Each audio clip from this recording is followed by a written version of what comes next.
Irmãos, a paz do Senhor, pode sentar, Deus abençoe. Jesus é maravilhoso. Quero agradecer a Deus pela oportunidade de estar aqui esta noite. Acho que é a primeira vez que eu estou vindo aqui nessa congregação. Acho que já passei na porta algumas vezes aí, né? Mas em culto é a primeira vez. Mas eu quero agradecer ao pastor Davi Boa Sorte, pastor presidente deste campo, ao pastor Antônio Júnior, meu amigo, seu amigão, já nos conhecemos já há um bom tempo, ao presbítero Jânio, Deus abençoe, a nossa irmã Neia, líder dos adolescentes que estão aí em festa, e eu estava aqui hoje também lá em Tapetinga, é o culto com a participação dos adolescentes, e olhando aqui para eles, quero pedir aos pais que continuem ajudando e incentivando os nossos adolescentes. Precisa realmente de muito apoio para eles prosseguirem nessa caminhada, nessa jornada. Ali em Tapetinga nós temos a Igreja Kids, que inauguramos recentemente, e ao lado já tem a Sala dos Adolescentes. A Igreja Kids, ela fica de 5 a 12 anos, depois de 12 vai para os adolescentes, mas tem a outra igreja infantil, que é a de 0 a 5 anos. Mas pense em investir, viu? Pense em investir. Quero agradecer aqui o meu primo Jó Salgado, né? E a sua família que está ali, Deus abençoe de uma forma toda especial. Também o nosso irmão Léo chegou de São Paulo, né, Léo? E ele é de Tapetinga, está aqui congregando conosco esta noite. Meu irmão Beto é gente boa, viu? Foi porteiro ali, muitos anos ali na Nova Itapetinga, e é porteiro aqui, né? Que maravilha, né? Deus chamou ele para ser porteiro.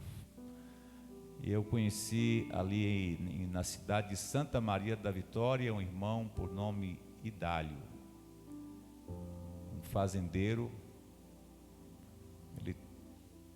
Creio que ele tinha lá suas 200 cabeças de boi lá, fazendeiro, muito abençoado. E o trabalho dele era ser porteiro. Ser porteiro, ele que abria e fechava a igreja. Quando houve aquela consagração dos 100 anos da Assembleia de Deus, o pastor que estava lá disse: o senhor Idálio, eu vou consagrar o senhor a presbítero. Ele falou: você pode me consagrar a presbítero, mas eu vou continuar sendo porteiro. Não saio aqui da porta. E Deus recolheu ele já estava com uns 90 e poucos anos, sendo porteiro da igreja. Importante é que chegou no céu e recebeu o seu galardão, né? Glória a Deus. Tem aqui os nossos dirigentes aqui, gostei aqui, viu? Ágil aqui, é assim mesmo que começa, né? Glória a Deus. Deus continue abençoando. E são ligeiros, né? Já vai franqueando a oportunidade, já passando para o outro aí, vamos, pronto. Meus queridos irmãos, por favor, abra a sua Bíblia, se você tem uma Bíblia aí, no Evangelho de São Lucas, no capítulo de número 17,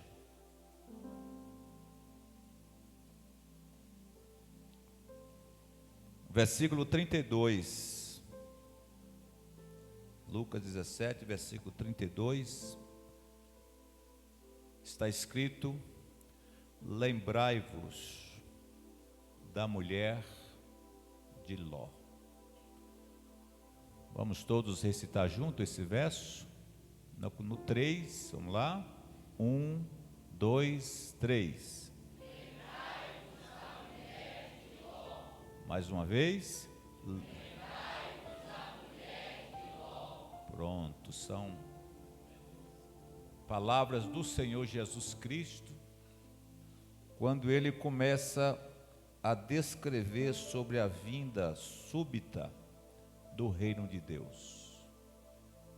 Aqui envolve nem só a mulher de Ló, mas como também o próprio Noé. Mais na frente aqui, nós temos também o Senhor fazendo menção de Noé. Noé, quando ele faz menção de Noé, ele está falando justamente sobre a obediência de Noé e a desobediência dos povos que viviam nos tempos de Noé. Quando Deus resolveu destruir o mundo em água, Deus chegou em um limite em que não tinha mais como dar espaço para os povos daquela época.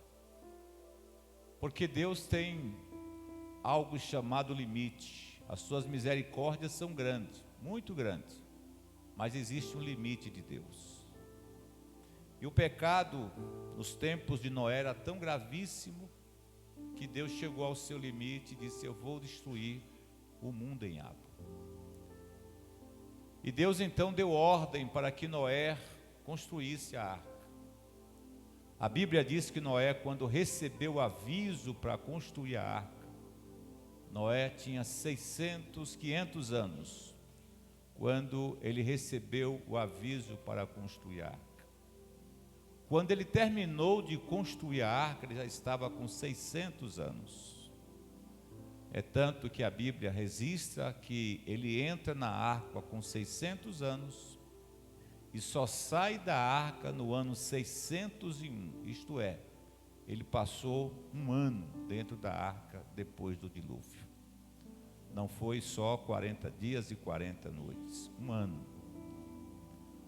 Então aí nós podemos entender de que a obediência de Noé fez com que ele se salvasse com a sua família. É interessante de que o mundo que nós também estamos vendo e vivendo nos dias de hoje, o mundo está indo a passos muito largos para a questão do pecado em si e também da rebeldia contra o próprio Deus. É tanto que hoje nós já temos aí casamento de homem com homem, de mulher com mulher, e outras coisas que estão acontecendo neste mundo, que estão levando Deus a ficar muito triste com este universo. Quando nós estamos assistindo aqui adolescentes que estão fazendo aqui este culto, apresentando a Deus louvor e adoração, mas lá fora existem adolescentes que estão vendendo o seu corpo, existem adolescentes que estão portando uma arma e praticando assaltos e até matando pessoas. Então nós estamos vivendo justamente os momentos finais. Evangelho de Mateus, no capítulo 24, Jesus nos trouxe essa advertência, que por se multiplicar a iniquidade, o amor de muitos ia se esfriar. E quando ele começa a falar sobre o fim dos tempos, ele disse: acautelai-vos, que ninguém vos engane, porque surgirão falsos profetas e falsos cristos. E nós já estamos vendo os falsos profetas e os falsos cristos por aí. Não sei, vocês que acompanham aí as redes sociais, as televisões, talvez não é uma pessoa para se assustar, mas existem os seus seguidores, alguém que se passa por Cristo, um brasileiro que se passa por Cristo e tem os seus seguidores. Quem já ouviu falar deste homem? Ninguém? O Henrique Cristo, né? Está aí, nas televisões, está aí, mas se passa como Cristo, tem os seus seguidores. É tanto que ele teve um programa de televisão e o apresentador, muito piadista, perguntou se ele queria um copo de vinho. Ele disse: quero sim, ficou feliz por receber um copo de vinho. Só que o copo que ele recebeu não era um copo que ele conseguia ver vinho. Aí quando ele pegou o copo que levou à boca, era água. Aí o apresentador disse, ele disse assim: mas isso aqui não é vinho, é água. O apresentador disse: mas se você é Cristo, então transforme a água em vinho. Então existem por aí tantos e tantos outros que têm os seus seguidores, se apresentam como Cristo, como aqueles que até datam a volta de Jesus, o momento em que Jesus há de voltar. Colocam lá umas datas e fazem as suas previsões quando vão de encontro à própria palavra de Deus. E o próprio Jesus chegou a dizer que a hora e o dia ninguém sabe, só o Pai Celestial. A única coisa que Ele nos adverte sobre isto é que devemos estar atentos, é que devemos estar acordados, é que devemos estar preparados, assim como aquelas virgens que seguiram em busca do esposo. E a Bíblia diz que 5 delas eram nécias, loucas, desapercebidas, mas 5 delas estavam prontas, tinha azeite em sua botija. Quando você lê essa passagem bíblica, você vai ver que todas as 10 dormiram, porque o noivo tardou em chegar, o esposo tardou em chegar. Mas de repente ouviu-se uma voz: eis aí o esposo, sair-lhe ao encontro. Quando você lê esse texto, você vai ver que a voz não é dele, mas a voz de alguém que anuncia a sua chegada. Quando as 10 acordaram e as 10 foram em busca, só 5 tinham azeite, só 5 tiveram a oportunidade de entrar e participar daquela grande festa, enquanto as outras 5 ficaram de fora, porque estavam despercebidas. Jesus disse: mantenham acesa as vossas candeias, estejam vigilantes. E a única forma de manter acesa a candeia é por intermédio de uma vida de consagração, uma vida de santidade, uma vida afastada do mundo, uma vida ligada ao Senhor nosso Deus. Porque o azeite representa a presença do Espírito Santo, que está sempre em nosso meio. Mas também aqui Jesus se refere à mulher de Ló, e ele chega a dizer que devemos olhar para ela e lembrar dela. Mas lembrar por quê, pastor? Lembrar porque Sodoma e Gomorra também chegou a um limite. Deus já não suportava o pecado daquela cidade. E a Bíblia diz então que Deus resolveu destruir Sodoma e Gomorra, assim como Deus resolveu destruir a terra nos dias de Noé, e Noé conseguiu se salvar com a sua família, mas Deus resolveu também destruir Sodoma e Gomorra. Mas Abraão começou a interceder por Ló, porque Ló convivia lá. E quando você lê isso aí, é interessante, porque Abraão começa a interceder, porque Deus avisou a Noé de que ele ia destruir Sodoma e Gomorra, mas Noé se lembrou do seu sobrinho e começou a orar, começou a falar com Deus, e começa a apresentar a Deus se Deus ia destruir o justo com os ímpios. E Deus disse: não vou fazer isto. E aí Noé começa naquela escala decrescente ali, colocando o número tal, número tal, número tal, número tal. E quando você lê, você vai ver de que Ló conseguiu se salvar, porque os anjos estiveram lá para destruir a cidade.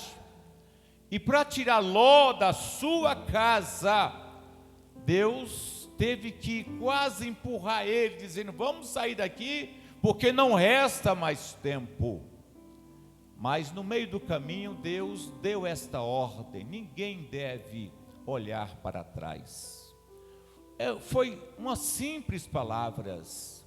E quando a cidade começou a ser destruída, a Bíblia diz então que a mulher de Ló resolve olhar para trás, desobedecendo a ordem que foi dada àquela família.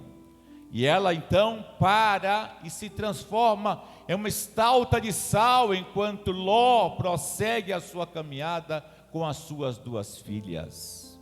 E aquela mulher perdeu o direito de ser salva. Então, quando Jesus faz essa advertência para mim e para você, lembrai-vos da mulher de Ló, Ele está dizendo para mim e para você, de que este mundo também será destruído. Esse mundo passará por um processo de trabalhar de Deus, de agir de Deus, com uma tribulação que nunca houve e nem haverá sobre a terra. E quando lemos Mateus 24, volto a dizer que o Senhor Ele faz uma descrição do que vai acontecer: fome, guerra, terremotos, a iniquidade aumentando sobre o mundo. Então ali ele começa a descrever, e ele diz que ali é só o princípio das dores. Princípio das dores. Mas o que me deixa mais feliz é que assim como Noé foi salvo, assim como Ló foi salvo, Deus não vai destruir o justo com os ímpios. A igreja será arrebatada para estar para sempre com o Senhor nos ares. Então não esqueça de aquecer as tuas turbinas espirituais. Os céus estão abertos todo instante que a igreja parar para orar. Deus vai derramar a sua graça, a sua unção, porque nós iremos estar para sempre com o Senhor. Quem tem essa esperança, levante a sua mão e dê glória ao nome do Senhor.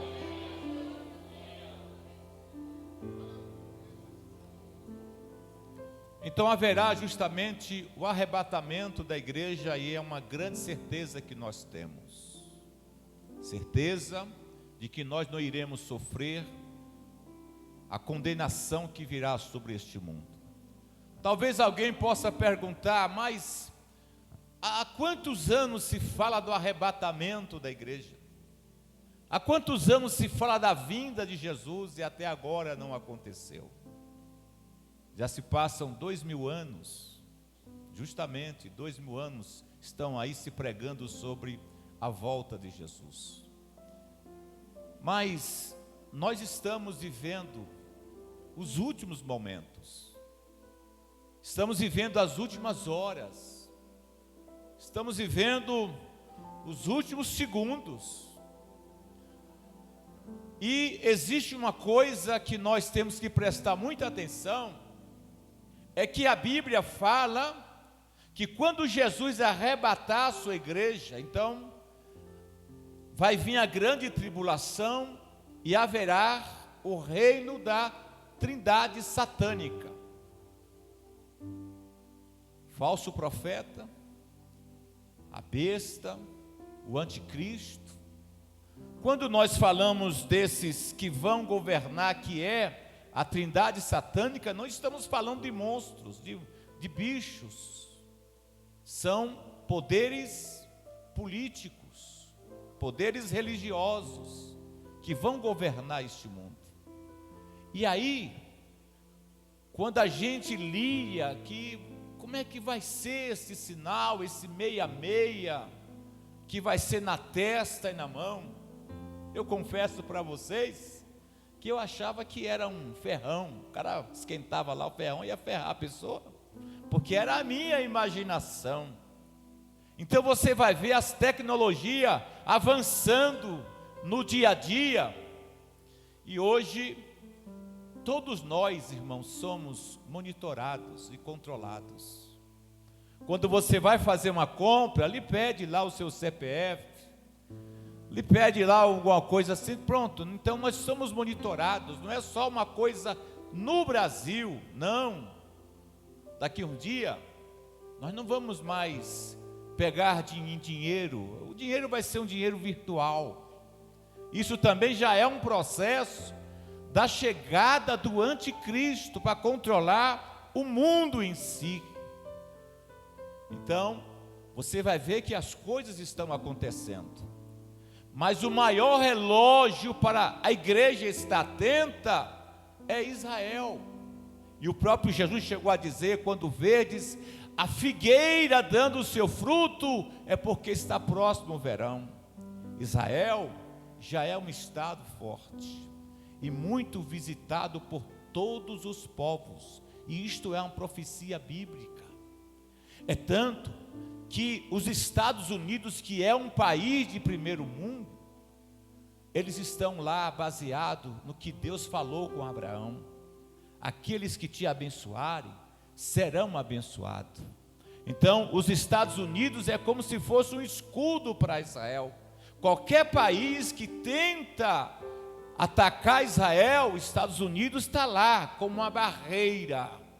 Então eles são abençoados, justamente porque eles têm essa ligação com Israel. Então Israel é já uma nação feita, uma nação formada. Então isso se cumpre o que a palavra de Deus nos fala sobre o fim dos tempos e a volta de Jesus. E por que também não falar da própria igreja em si, a fase em que ela está vivendo nesses últimos dias? E aí nós vamos lá para o Apocalipse, no capítulo 3, me lembro da igreja de Laodiceia. Quem era a igreja de Laodiceia? A igreja de Laodiceia era uma igreja que vivia em uma cidade muito rica, muito próspera, muito ouro, as águas termais.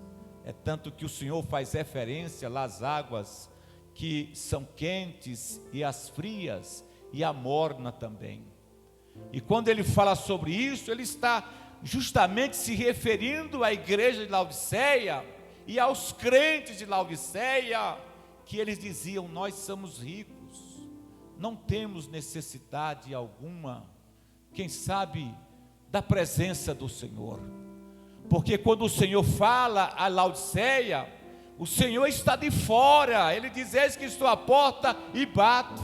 É tanto que nós usamos esse verso para pregar para as pessoas lá de fora, mas esse verso é para a igreja, porque o Senhor está dizendo: eu estou do lado de fora, estou batendo na porta, eu quero entrar, eu quero o meu espaço. Então existe muitos lugares por aí que o Senhor já não faz parte mais da igreja do Senhor, Ele está de fora, querendo entrar. Por quê? Porque paramos de orar, paramos de buscar, paramos de adorar, nos reunimos simplesmente por reunir e voltamos para a nossa casa do jeito em que nós saímos. Mas culto não é isso, irmão. Culto é adoração. Eu e você não podemos nos conformar e entrar aqui vazio e sair vazio. Jesus está aqui esta noite. Ele quer impactar a sua igreja com a sua presença real. É por isso que culto é diferente do que muitos pensam. Em que sentido, pastor?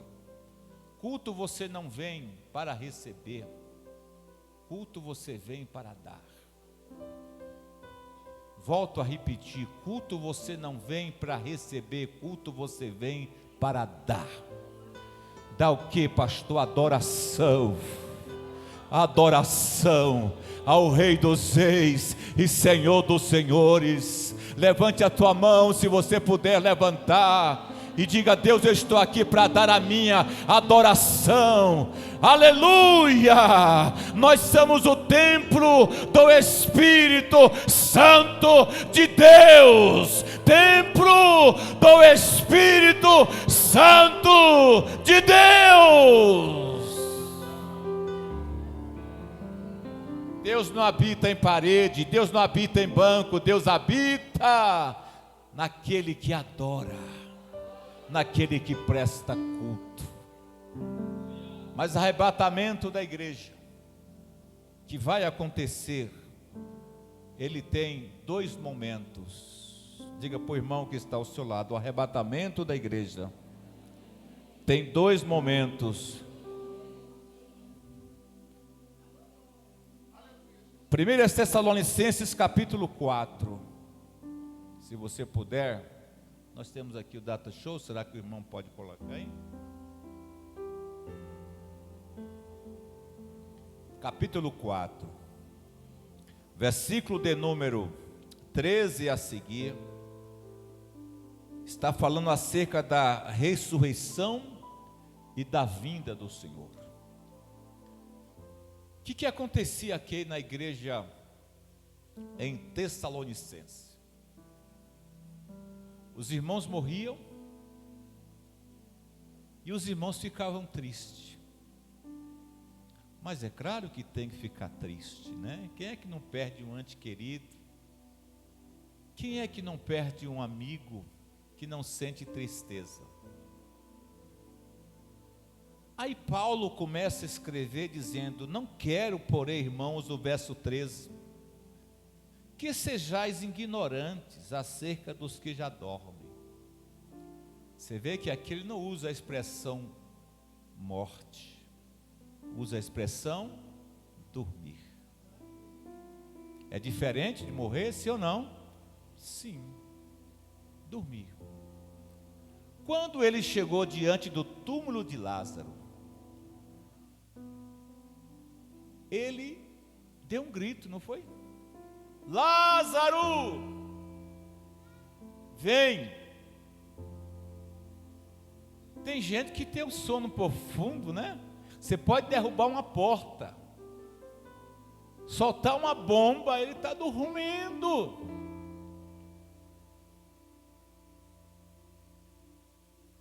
Mas Jesus gritou e disse: Lázaro, vem.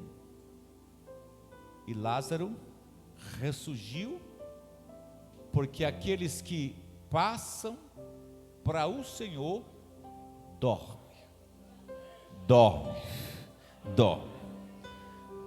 Aí Paulo diz: não quero que vocês fiquem tristes como os demais que não têm esperança. Olha que coisa linda, que não tem esperança. Verso 14, aí ele diz: porque se cremos que Jesus morreu e ressuscitou, assim também aos que Jesus dormem, Deus os tornará a trazer com ele. Então vocês podem sentir a falta, mas ao mesmo tempo tem que ser consolados. Quem tem parente aqui, crentes, que já passou dessa vida para outra? Levanta a mão. Muita gente. Muita gente. Você sente a falta. De vez em quando você vê a foto. De vez em quando você vê um sapato, vê uma sandália, vê um terno, vê uma gravata. Diz: oh, mas como faz falta. Mas ao mesmo tempo, lá dentro de você existe uma esperança. Esperança, que coisa linda, né? Esperança. Por quê? Porque nós cremos que Jesus morreu, sim. Mas ele permanece morto, sim ou não? Não. O diabo quis matar Jesus. O diabo quis dar um fim em Jesus. E a Bíblia diz que o homem morre por causa do pecado. Mas Jesus não morreu, ele morreu, mas não porque ele tinha pecado. Ele morreu porque ele estava carregando os nossos pecados. Está escrito que ele se fez pecado por nós. Mas aí, como ele não cometeu pecado, a terra foi obrigado a devolver Jesus. Ao terceiro dia, ele ressuscitou. e está vivo, e vivo para todo sempre. Se quer ver como ele está vivo, ele está passando aqui no meio da igreja. Está passando aqui no meio da igreja, dizendo: eu estou vivo, você pode me sentir, você pode me sentir. E aonde ele passa, ele cura, ele renova, ele traz esperança. E ele ressuscita, esteve entre os discípulos. Eu gosto de uma passagem que está em João, nos últimos capítulos, que os discípulos estavam presos em uma casa, com medo. O Senhor morreu e eles ficaram ali presos com medo. Ninguém pode saber quem está aqui, porque também nós somos procurados.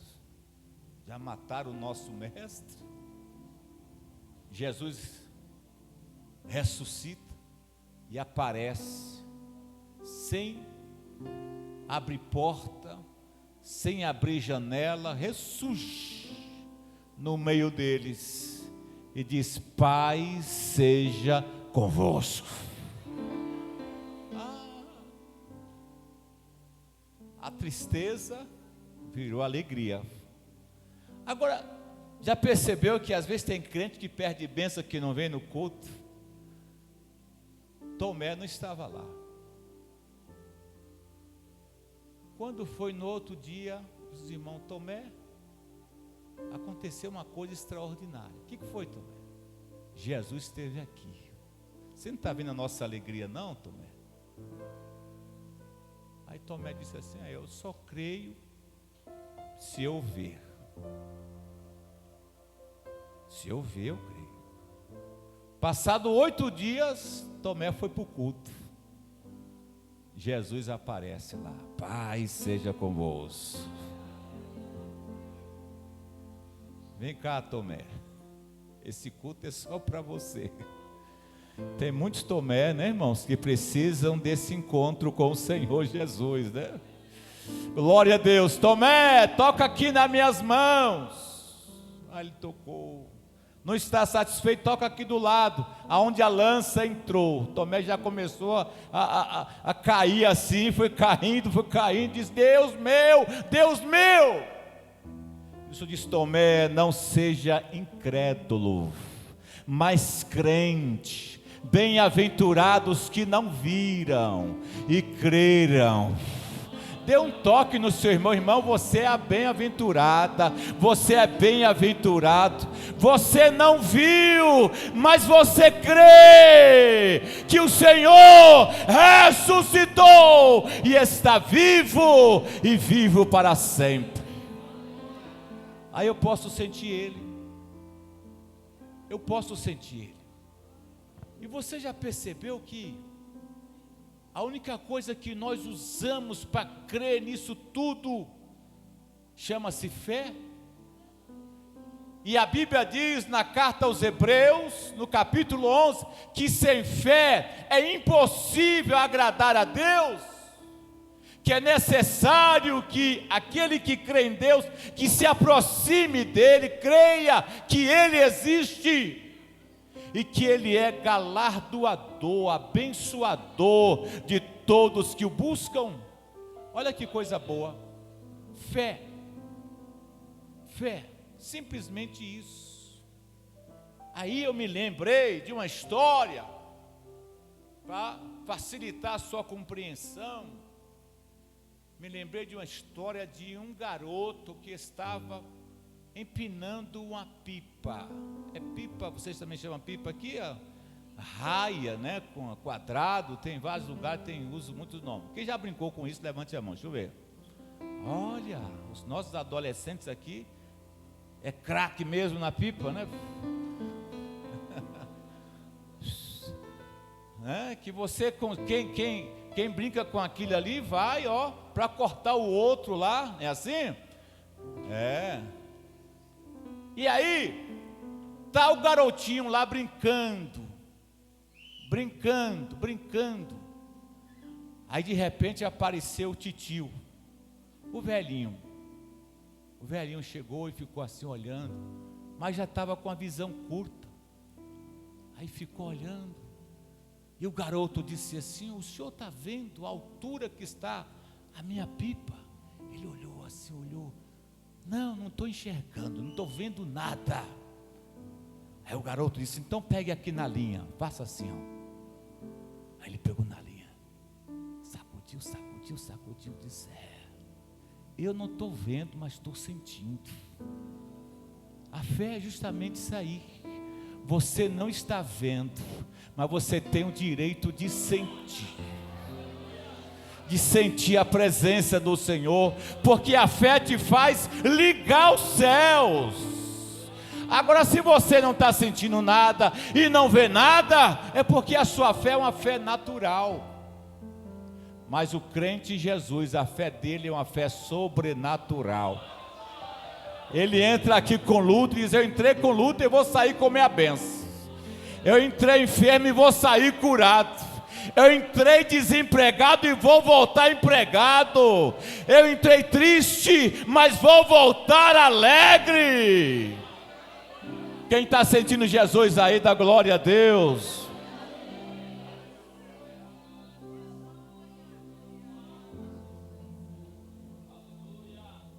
Aí nós cremos que Ele ressuscitou. Aí diz o versículo 15 ainda: dizemos, pois, isto pela palavra do Senhor, que nós, o que ficarmos vivos para a vinda do Senhor, não precederemos os que dormem. Aí eu fecho aqui para encerrar, porque existe duas fases para o cristão. A primeira fase é quando ele dorme. Primeira fase é quando ele dorme. E tem crente que tem medo de morrer? Não pode. Não pode, né? Crente não pode. Paulo disse: eu sei em quem eu tenho crido. Paulo disse assim: não, morrer para mim não é o fim de todas as coisas, é estar mais perto do Senhor. A única coisa que nós não podemos fazer é dizer: eu quero morrer. Não. Viver também é bom, mas podemos de repente ser tomado pelo mal, seja ele qual for. Pronto.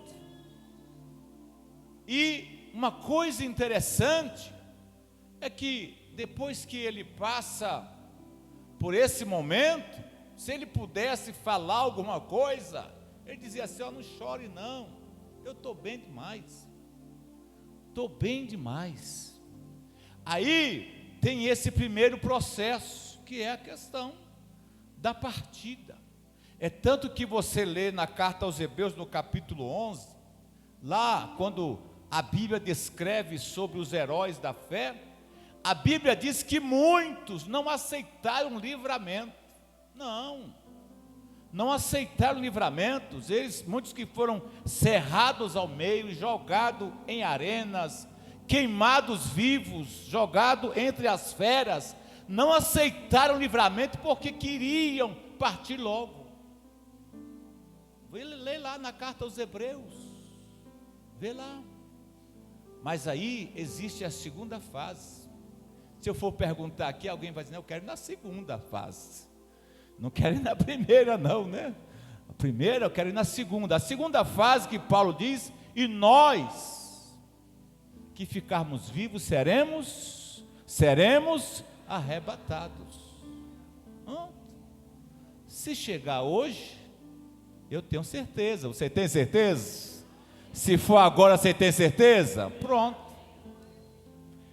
O arrebatamento, a palavra arrebatamento significa tirar com muita violência, rápido demais, não abrir e fechar de olhos, é muito rápido. Vai estar lá na fila do banco o irmãozinho lá: eu estou aqui, que eu vou pagar a minha conta, eu vou fazer alguma coisa, de repente, olhou, só ficou sapato, as roupas, sumiu outro ali, sumiu outro ali, sumiu outro ali, sumiu outro ali, sumiu outro ali, sumiu outro ali, sumiu outro ali, sumiu outro ali. E de repente você vai ver pessoas correndo de um lado para o outro. Minha mãe, que era crente, estava na cozinha, desapareceu. O outro vai correr. Meu pai, que era crente, estava dirigindo o carro bateu e ele desapareceu. E o mundo vai estar em grande alvoroço. Alguém vai estar lá assistindo, quem sabe, um jogo ou uma programação na televisão. De repente os canais param. Todos os canais param para dar essa notícia. Uma grande massa de pessoas acaba de desaparecer da terra. A Globo vai ter que noticiar, a CNN vai ter que noticiar, o SBT vai ter que noticiar: desapareceu da terra. Aleluia. Diga para o irmão: irmão, eu quero te ver lá, meu irmão. Eu quero te ver lá, meu irmão. Glória a Deus. Jesus está aqui aquecendo as turbinas espirituais para esse dia.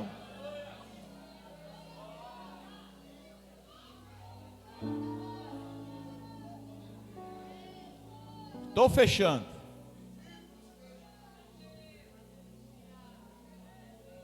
O versículo aqui diz o seguinte, irmão. O versículo diz, 15: não precederemos aos que dormem. Olha que coisa linda. Não preceder quer dizer, ninguém vai chegar na frente. Quem dorme vai ressuscitar, corpo glorioso. Quem for arrebatado também passará por uma transformação. Aí, todo esse mundo velho vai ser apagado. Por isso que o Senhor disse que vai enxugar dos nossos olhos toda lágrima. Então tudo aqui será delatado da nossa mente. Passaremos por uma transformação. Cadê tua esposa? Cadê ela? Cadê ela? Cadê? Ah, está ali. Chega lá no céu, mas eu, Antônio, meu amor, acabou. Tiver que beijar, beija aqui logo, né?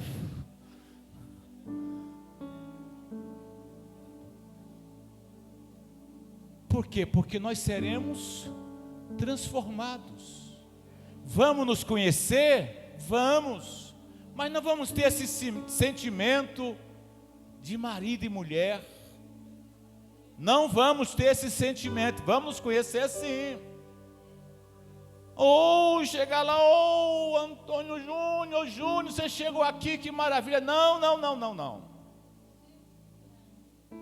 Nós, irmãos, a nossa atenção vai ser para o Rei dos Reis, Senhor dos Senhores. Glória a Deus. Nesse dia do arrebatamento da igreja, a nossa atenção vai ser para Ele. E aí, nós seremos escondidos e estaremos lá para sempre com o Senhor. Que Deus abençoe. Que Deus abençoe a sua vida. Que Deus abençoe a sua casa. Que Deus abençoe a sua família. Que Deus te encha do Espírito Santo. Que Deus possa a cada dia nos fazer mais santo. Porque vai estar chegando a hora, esse momento está chegando, irmãos. Está chegando. Aí, quando o Senhor arrebatar a igreja, que não vai dar mais tempo. Coloca aí, irmão, Apocalipse capítulo 6, só vou mostrar isso aqui para vocês. Apocalipse 6. O que diz aí Apocalipse 6? É havendo, leiam para mim, havendo...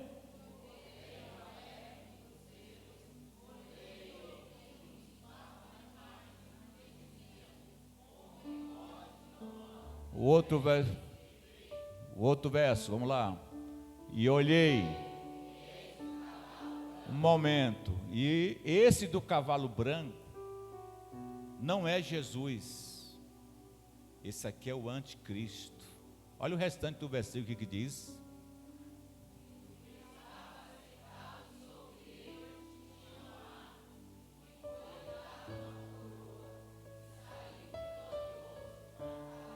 Porque o nosso já venceu, esse aqui saiu para vencer. Mas vamos lá, o outro verso.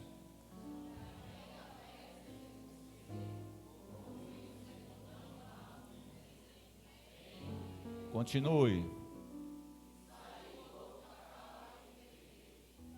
Que cor o outro cavalo? Vermelho, um grande derramamento de sangue na terra. Possivelmente, quem sabe a terceira guerra mundial. Segue, pode ir, vai lendo. O outro, vai. E havendo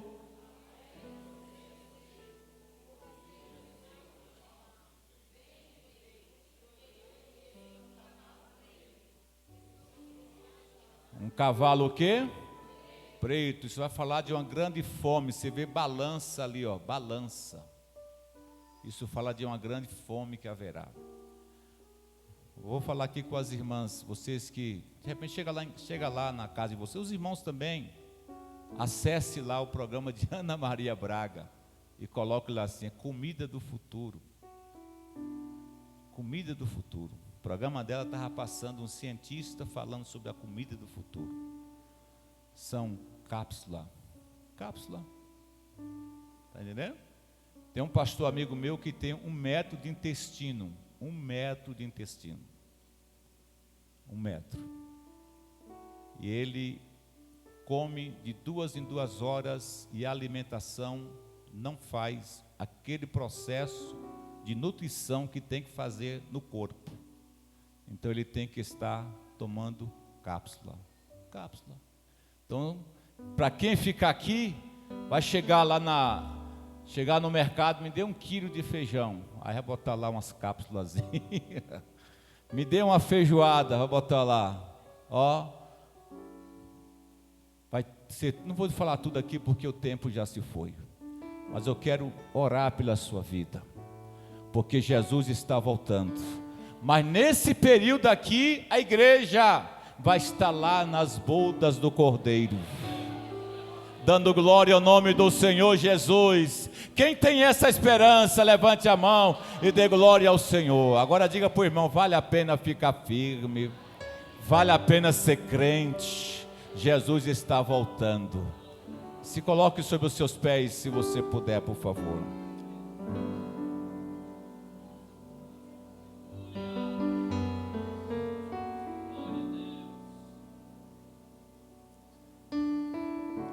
Vou orar e vocês soltam um corinho abençoado aí, tá certo? Por favor, meu irmão, olhe para mim aqui. O arrebatamento da igreja é uma grande realidade, não esqueça disso. Existem 3 mensagens básicas na Bíblia, que são as mensagens fundamentais. Calvário, que mostra a morte de Jesus. O pecador se arrepende. O Espírito Santo, que desceu em Atos 2, a presença dele. E o arrebatamento da igreja, que é a visão futura da igreja. Eu quero que você pegue na mão desse irmão que está do seu lado, dessa irmã, se você puder pegar. Feche os teus olhos.